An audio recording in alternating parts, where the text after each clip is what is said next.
Remember, the ropes held him up. Boom. And you know, that shot wasn't even on the chin. That shot was right on the eye, and it had that type of effect on Kell Brook. That shows you what type of devastating punching power Terence Crawford possesses. And then how he finishes.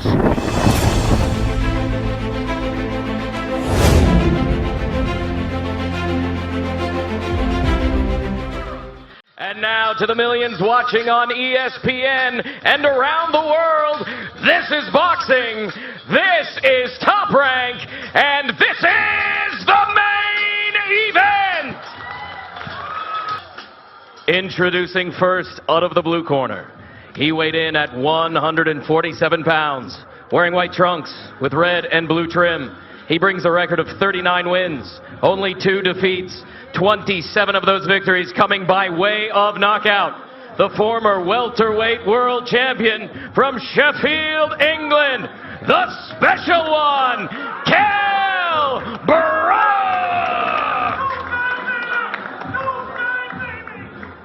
Introducing out of the red corner. He weighed in at 146.4 pounds, wearing black trunks with gold trim. He brings a perfect record. 36 wins, no defeats, 27 victories coming by way of knockout. The former lightweight world champion, the former undisputed junior welterweight world champion, the reigning, defending WBO welterweight world champion, the pound-for-pound king from Omaha, Nebraska, Terence Crawford!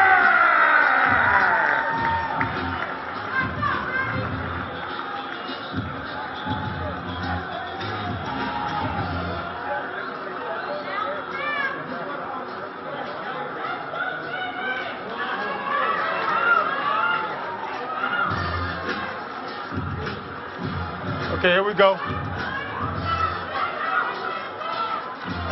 Okay, gentlemen, you both received your instructions in your dressing room. Okay, right here is good. Right here is good. I want a good, clean fight. Obey my commands at all times. Above all, protect yourselves at all times. Let's go. Terence Crawford again fighting not just an opponent, but the critics, the business of boxing, as he would simply tell you, the constant haters, those who try to debase his credentials, questioning who has he really fought instead of looking at how he fights, what it looks like when he fights. The guy who's opposite him right now, Kell Brook, is a believer in how it should be done. Take the toughest fight. By doing that, he became a world champ once, and he had titanium fused to his orbital bones twice. Now he's refreshed. Can he do what no other fighter has, what 36 have failed at? We find out now. Round number 1, and Dre, I offer you this.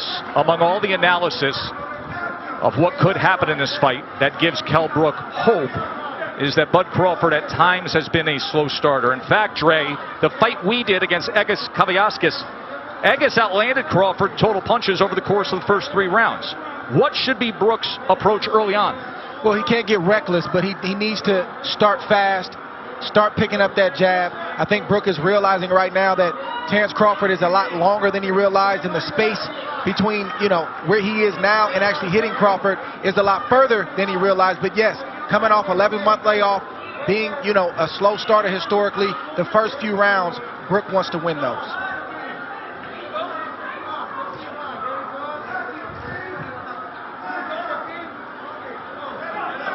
But it looks like Brook is playing Crawford's game now. He's watching, he's studying, and I don't think he can outthink Crawford. He's got to start to let those hands go as he comes behind that left hand. See, Brook thing is timing. That's his thing. He wants to time Crawford on the way in. Brook also has a great jab, a sharp jab, a strong jab. And you can see Terence Crawford trying to figure out how he can land his jab without getting hit.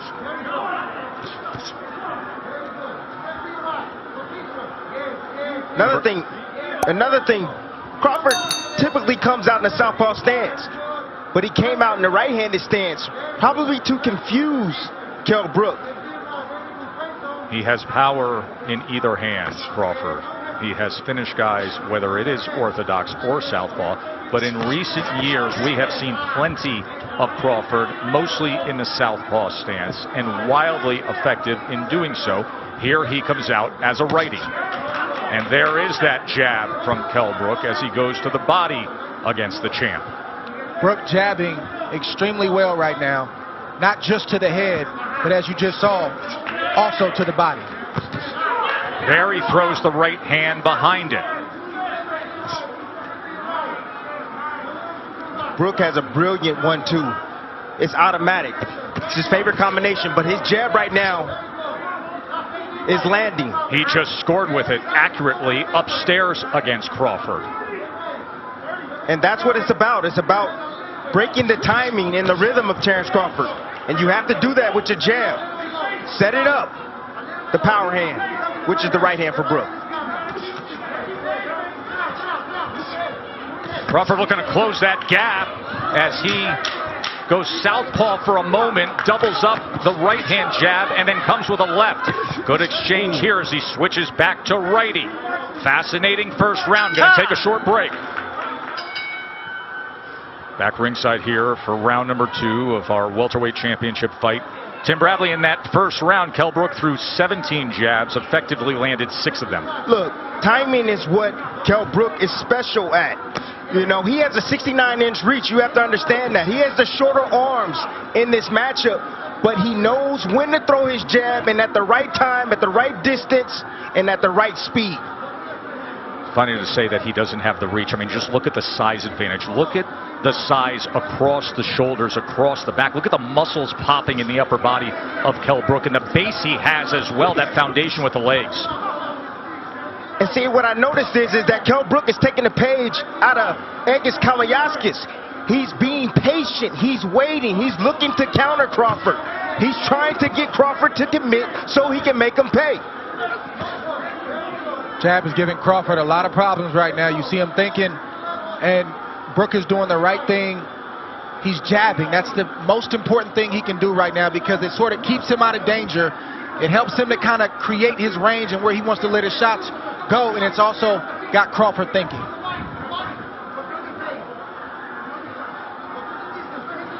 The fight's going to get interesting if Crawford is able to make adjustments. I've seen Brook have a great plan A. He's got a great boxing ability, but when fights get deep and there's time to make adjustments, like in the Spence fight, I don't see him make that adjustment. We've seen Crawford do it in the past. He's going to have to do it right now because plan A, Brook has the advantage. Spence fight happened in May of 2017. That was the last time Brook fought at this 147-pound limit. He was fighting brilliantly, and then Spence got to him with the power and scored an 11th round TKO with a broken left orbital bone suffered. You also want to see how Brook takes the shots of Crawford as he starts to land clean, flush shots.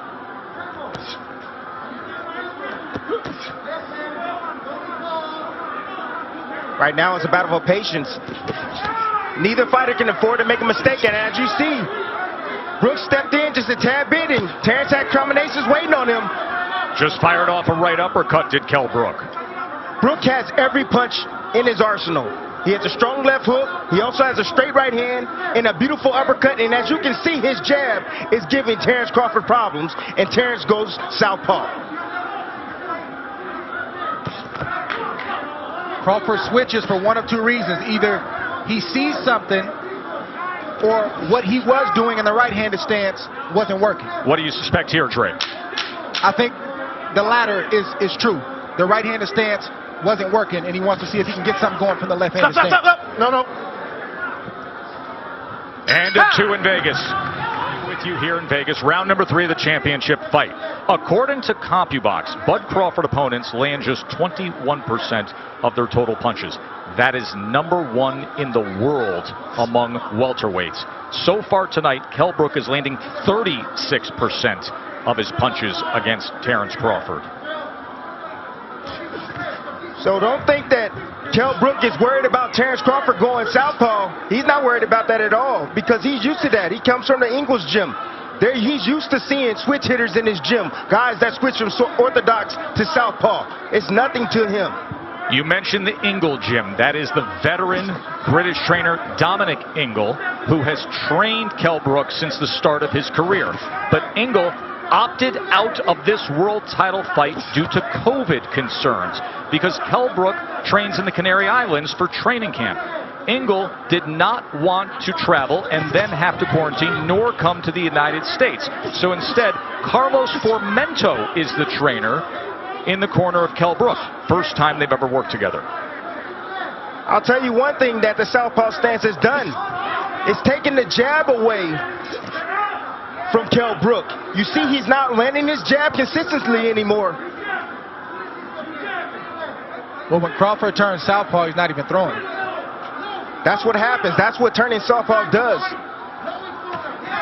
But it does allow you to land a right hand like Brook just landed on Crawford right now. A right hand can be the best weapon against a southpaw. And of course, when he is in that lefty stance, you will see that right hand of Bud Crawford, as it is right now, hanging right over the front of Kell Brook. Listen, Crawford has the reach advantage, but he's going to have to close the distance on Kell Brook. He told us in the build-up to this fight that Brook can't fight mid-range and in close. Right now, Brook is winning the battle from the outside. Crawford's got to slowly start to close that space. There's that right lead again from Kell Brook. Minute to go here in round 3. Pretty good start for the challenger, the former IBF welterweight champion. The guy who says he's rejuvenated. 3 fights since he lost the welterweight championship to Errol Spence. That's how Errol Spence had success against Brook. He closed the distance and started to bully Kell Brook. He started to fight him in close. Brook fought back valiantly, but he really didn't have any answers for that. See Crawford having his moments there. I see some swelling already. Some swelling already on the right eye of Terence Crawford, in the right hand, right down the middle that just lands for Kell Brook. And there's a right hand from Crawford. Way to answer that right hand.